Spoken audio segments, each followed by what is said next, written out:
Hello friends, welcome to Science World. In this video we will discuss about reversible process, irreversible process, heat engine and efficiency. Our first topic is reversible process. ऐसी process जिन्हें opposite direction में भी proceed कराया जा सकता है by inducing small change in the property of its surrounding. Reversible process के दौरान सिस्टम और सराउंडिंग थर्मल इक्विलिब्रियम में रहते हैं। For example, transfer of heat in two objects of same temperature, vaporization and condensation of liquid, relaxation and compression of spring at very slow rate. Irreversible process ऐसी process जिन्हें opposite direction में proceed नहीं कराया जा सकता by inducing small change in the property of its surrounding, या हम simply कह सकते हैं जो प्रोसेस रिवर्सिबल नहीं होती वो इरिवर्सिबल प्रोसेस कहलाती है। For example, oxidation of iron is irreversible process.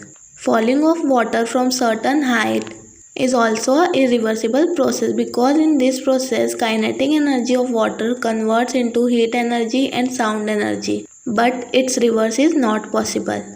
Heat engine एक साइक्लिक डिवाइस है जो थर्मल एनर्जी को मैकेनिकल एनर्जी में कन्वर्ट करता है और वो मैकेनिकल एनर्जी मैकेनिकल वर्क के लिए यूज होती है।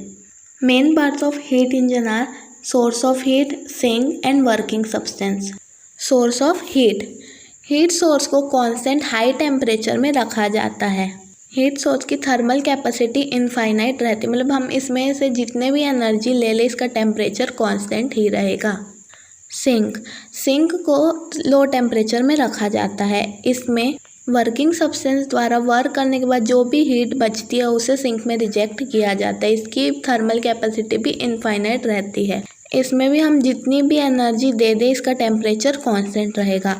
Working substance solid, liquid, gas कोई भी हो सकता है। ये हीट सोर्स से हीट लेके उसे वर्क में कन्वर्ट करके जो भी हीट बच जाती है एक्स्ट्रा उसे सिंक में रिजेक्ट कर देते हैं। हीट इंजन इसी प्रिंसिपल में वर्क करता है। हर साइकिल में वर्किंग सब्सटेंस हीट सोर्स से हीट एब्जॉर्ब करता है, उससे हीट से वर्क करता है और जो भी हीट बच जाती है उसे सिंक में रिजेक्ट कर देता है। इन साइकिल से वर्किंग सब्सटेंस की प्रॉपर्टी में कोई चेंज नहीं होता है।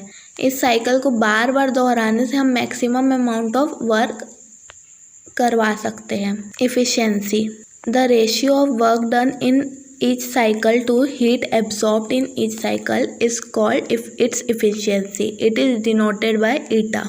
Let W work is done by absorbing heat Q1 from source of heat. Then its efficiency eta is equals to W upon Q1.